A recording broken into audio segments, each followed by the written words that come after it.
Evet, partiye doğru gelin mi arkadaşlar? Cenaze başlayacak. Buyurun, şöyle birer adım geri geçin.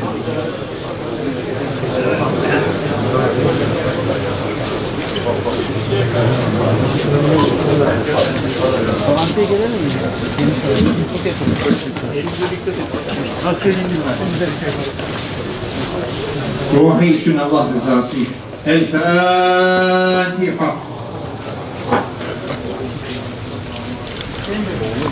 Muhterem hazinin, mümkün olduğu kadar sosyal mesafe kuralına uyarak saf düzeni alma gayretinde olalım. Bismillahirrahmanirrahim. Elhamdülillah ve salatu ve selamu ala Resulillah ve ashabihi ve ehli beytihi ve aleyhim ecma'in. Cenab-ı Hak eda ettiğimiz öğlen namazını kabul eylesin. Akabinde inşallah şimdi namazını kılacağımız, kendisine dua edeceğimiz Kemalettin Erbakan büyüğümüze, hocamıza Rabbimiz rahmet eylesin. Yolculuğunda Rabbim muvaffakiyet ve kolaylık nasip buyursun. Geride bıraktığı aile efradına, sevenlere, dostlara, acıyı paylaşan herkese vefayı göstererek buraya kadar gelen siz Hazirun'dan ahirete göçmüş olan bir cümle ehli imana Rabbim gani gani rahmet eylesin.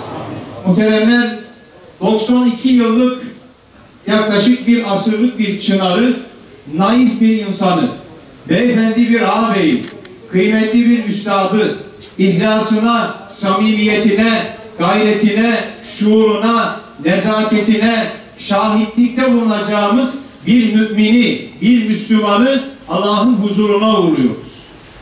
Allah rızası için namaza, Resulullah sallallahu aleyhi ve sellem Efendimiz için salavata, meyyit için duaya, uydum hazır olan imama, er kişi niyetine.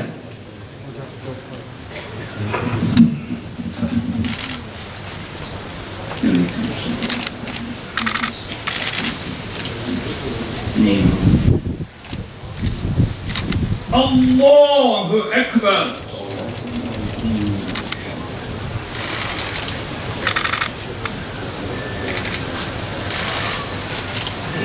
Allahu Ekber.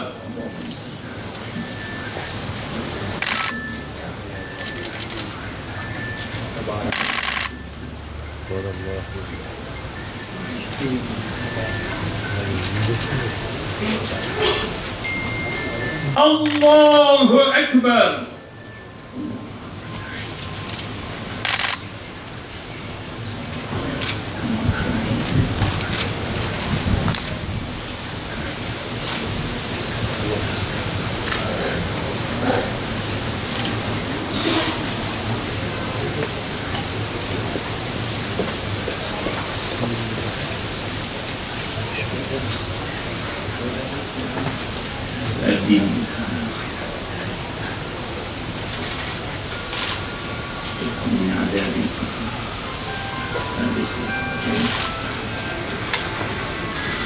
Allahu Ekber.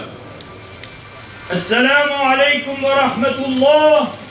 Esselamu Aleyküm ve Rahmetullah. Salavat-ı şerife. Salavat-ı şerife.